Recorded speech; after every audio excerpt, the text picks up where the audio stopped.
Hello, everyone. Welcome to In the Neighborhood with your hosts, Tim Johnson and Stacy Borho. Together, they are finding out what makes the heart of the Heartland beat. They sit down with people in your community that lead organizations, businesses, and government. You'll learn who they are and what they're involved in and why. They are the people in your neighborhood. It's In the Neighborhood with Stacy Borho and Tim Johnson. Hi everybody, my name's Tim Johnson and this is Stacy Borho. Hey Tim. How are you? It's the end of March, can you believe it? First quarter is almost done. It's crazy how fast March is gone. I think we're all looking forward to the sunlight. Sunlight? Yeah.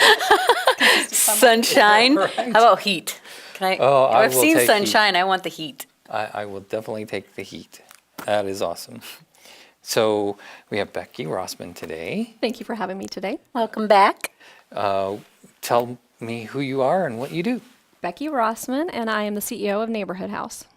Okay, what is Neighborhood House? So it's a nonprofit on the south side of Peoria. We have been around since 1896, and we do a little bit of everything. So all the way from childcare to feeding kids, helping people get jobs, and then Meals on Wheels. It's a lot of stuff. It is a lot of stuff. We even provide meals for pets, for seniors, so Critters Meals on Wheels. So we're kind of cradle to grave and pets too. And pets too. Yes. So let's talk about then the food program that you have, just to focus on one at a time, I suppose. Yeah, and actually food is mainly our niche. It's what we do. So we feed kids after school and in the summer. We started doing that in 2014. We had a lot of kids knocking on our door. They knew we had a kitchen and they were hungry. So we opened that program in the summer, and that kind of spurred a lot of different programs. So we had kids, they were coming by themselves with their little siblings, and they would tell us they had no food on the weekends. So then we started doing a snack pack program. And now, thanks to United Way funding, we actually feed 500 kids with our snack pack program throughout the year. So not just at Neighborhood House, but Commonplace and Dream Center, Southside Mission. We're in a lot of different agencies. And then we started doing after-school meals as well. So what we found is when school's not in session, kids don't have access to food. And a lot of people think that's something just on the south side of Peoria, but now we're at Washington District 50 School. So it's also in Tazewell County. Mm-hmm. Childhood hunger is very prevalent. That's crazy to think about, isn't it? It is. So we just want to make sure no one goes to bed hungry, but it also helps them with homework and being able to focus in school. And then obviously feeding seniors, and that's our largest program. So we feed a little over 1,000 seniors a year in Peoria and Tazewell County. Wow. So those are your two counties that you guys work in right now? Yeah, mainly. So we have a lot of different programs, and Holidays even goes to 4 counties. We had Woodford and Fulton for our Santa for Senior program. But yeah, our main area is down on the south side of Peoria, mm-hmm. but Peoria and Tazewell County are our main areas. So do you have a location in Tazewell County? Well, we're actually in a lot of different locations. So we're at Miller Senior Center in Pekin. So we have a congregate site for seniors who can actually get out of their own homes. Mm. And then that way it reduces isolation and depression. We're also in Tremont and Hopedale, and also Leisure Acres and Sunnyland.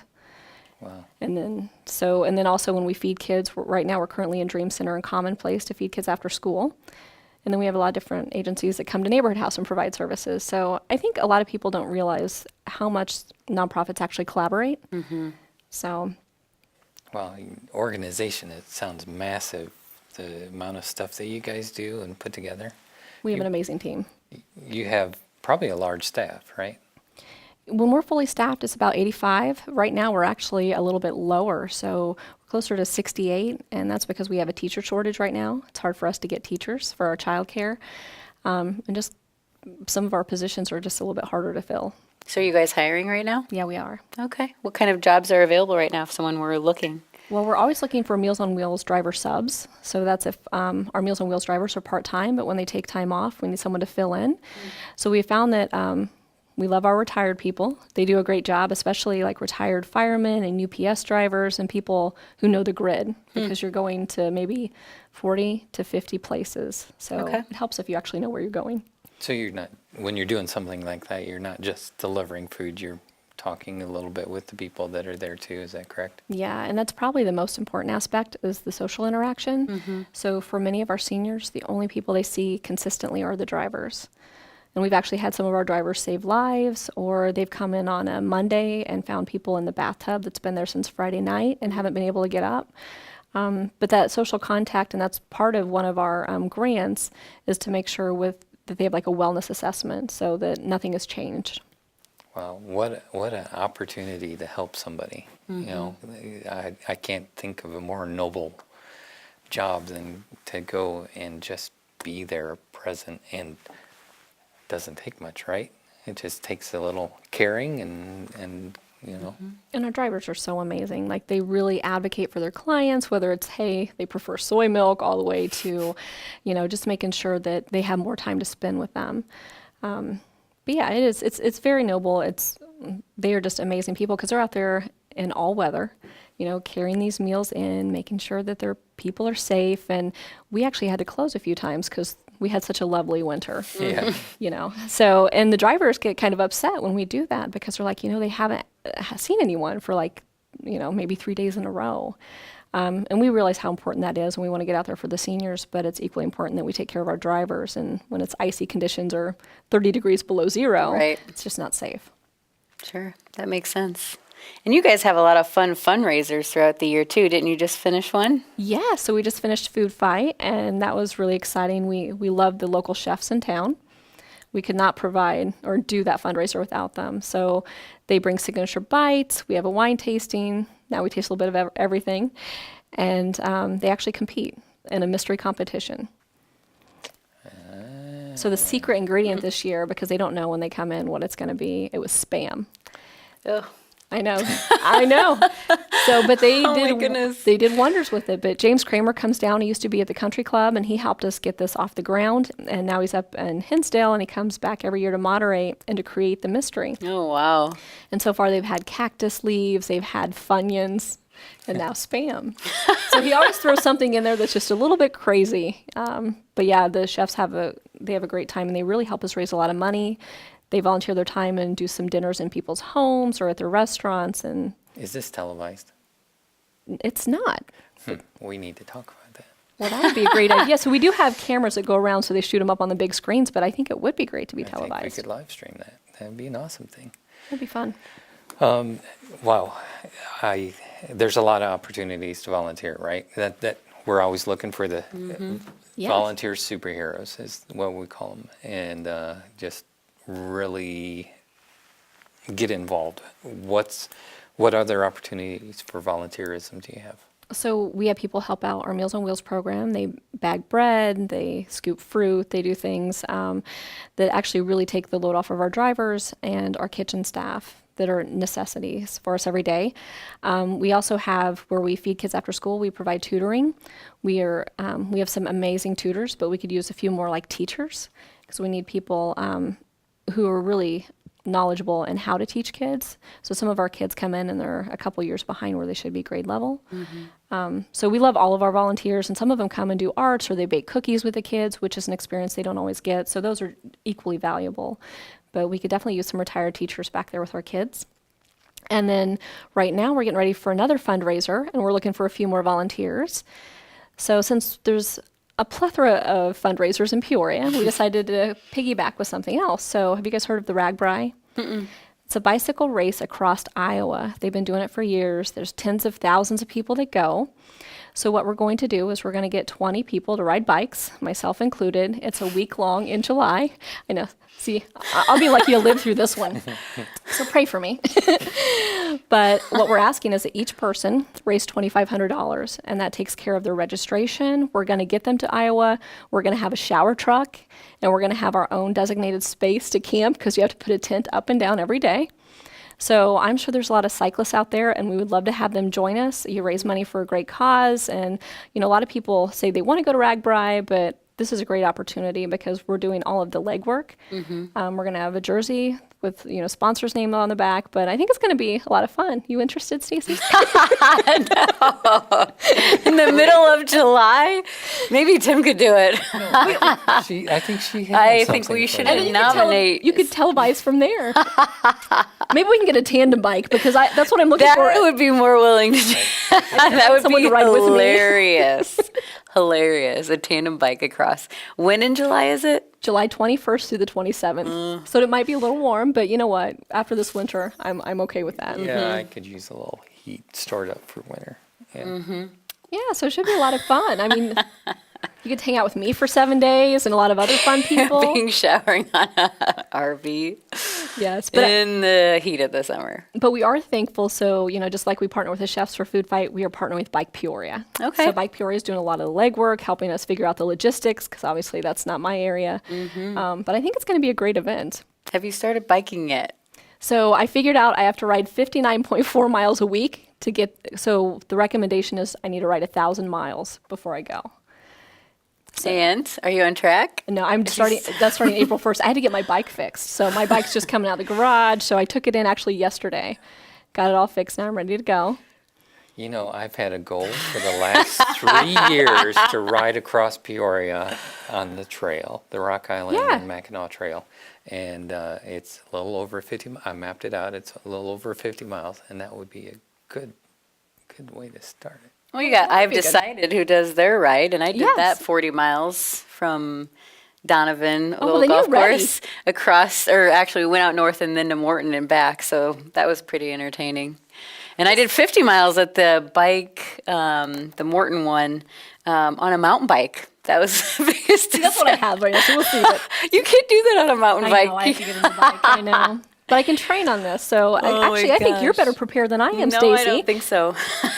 It's 457 miles over the course of 7 days. But I guess there's big parties every town you go to, so it should be fun. Do you have your 20 riders? No, so I need a few more riders. So how many do you guys have so far? Right now we have 13 that Have committed. they've expressed interest, and actually the majority of those have committed. So we could use 5 to 7 more riders. So. Well, you got to get a tandem bike. I know. If I get a tandem bike, does that mean you'll go with me? I would think about it. That's enough for hilarious. me. I just learned this week that when somebody says I'll think about it, it usually means no. So. Oh, you did? Yeah. I don't know. Anyways. Well, I'll be calling Stacy. So. One thing I want to know is about you. Why did you get started in helping this out, and why are you so passionate about what you do? About Neighborhood House? I've been in nonprofits for as long as I can remember. My first job was 15 in a nursing home, and then became a CNA and went to college. And aside from the military, everything I've done has been, actually, I like helping people. So I would say that probably is what really motivates me. It's what makes me happy. And I love Neighborhood House because of all the programming. So for 8 years prior, I worked with abused kids, and I would interview them for police and, state's attorneys, and I love that job. But here I got to work with a lot of different populations, so kids all the way to seniors, and I do love pets, so it's great, just a great fit. Okay, somebody's probably asking, why pets? Why pets? So the reason we started the program? Yeah, and why do you even care about the pets? I don't know. I like, my kids fight over who my favorite child is. I have a boy and a girl. And I'm like, well, it's the one that doesn't talk back, that always comes the first time I call, and it's the dog. So I don't know. Pets they're just wonderful. I don't even know how to explain it. But for our seniors, the reason we have that program is because it's their companion. That also reduces isolation and depression, and it's their family member. And our drivers found out the seniors were sharing their meals with their pets, and neither are getting enough to eat. So that's why we feed pets now. Try to get them to have a little more caloric intake. Yeah. Yes. Wow, it's amazing. So what kicked off at 13? What started your drive for helping people out? Well, actually, I was around 15. I just needed a job. I was involved in a lot of activities that cost a lot of money: cheerleading, pom-pom. And I had a single parent, so I needed to provide some of the funding for that. So I actually started out in housekeeping in the nursing home, which was so glamorous. But I saw what the CNAs were doing and working with the people. And to me, that just called to me more than, not that I didn't enjoy the housekeeping. It's good skills to learn, but I just liked working with the seniors. And they had wonderful stories to tell. I think a lot of times we overlook them, or people don't think they contribute a lot to society, but I just like to hear about, what they did when they were younger, or all of the lessons that they could teach you because they've been through a lot, so. Yeah, you'd be surprised, right? So Stacy has taken a tour with your neighborhood house, and we might share that link on our page too, great. so you can go back and see what they do. But to me, we've interviewed you probably 3 or 4 times, I think, talking about neighborhood house. But it strikes me today how many people, how big, and how many people you serve. I guess that's got to be kind of gratifying to see success stories and all of that. Oh, the success stories are amazing, and our partnerships. So with the other nonprofits, I mean, the point for all of us is to make a stronger community, and the only way to do that is by working together. So we're really lucky that they let us into their organization so that they can do what they specialize in. You know, Commonplace is great with literacy. You know, Dream Center has great educational programs as well. And if we take that feeding component out, then that gives them more time to focus. And same thing, you know, we have YMCA that comes, Boy Scouts and Girl Scouts come to Neighborhood House. They provide services that we can't. And I think just because they maybe lack the access or the transportation or the finances to get to these programs, I think the kids deserve the same opportunities that all of our kids do. So we even have Center for Prevention of Abuse. They come and they do counseling at Neighborhood House because a lot of their clients live in our area, but they don't have the transportation to get there. So I think all of these partnerships are really helping all of us serve more people and have better comprehensive services. So what's your biggest need right now? Our biggest need right now, mainly just financing the programs that we have. So, you know, government funding can always be a little bit shaky. You know, our fundraisers have gone really well, but with the economy, they are down a little bit. But talking to some of the other nonprofits, we're kind of seeing this across the community. You know, we've had a lot of people move out of Peoria and out of the area.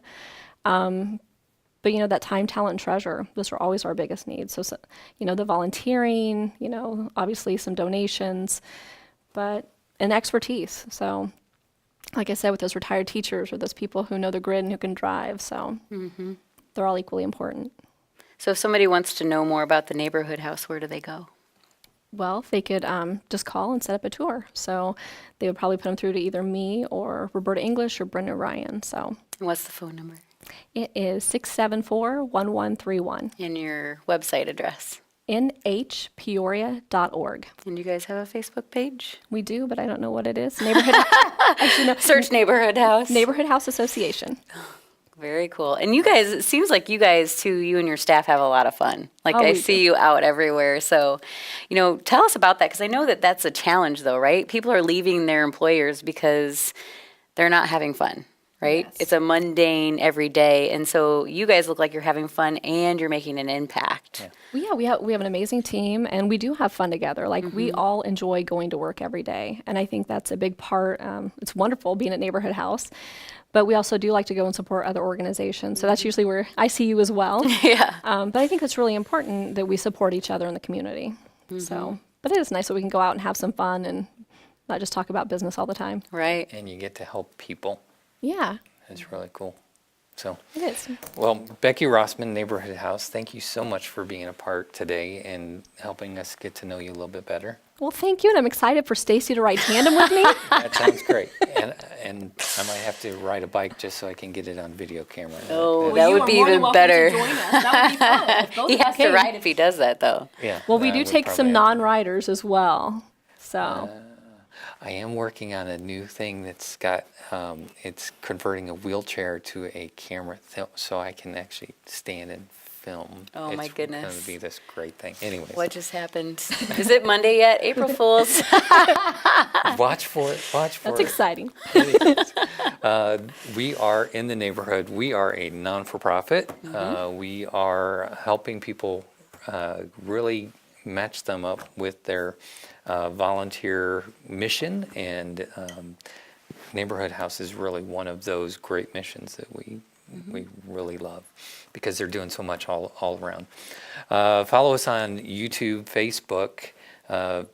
Chat on our Facebook page and make comments. If you have a volunteer opportunities, share it on our In the Neighborhood page, and we'd love to see that.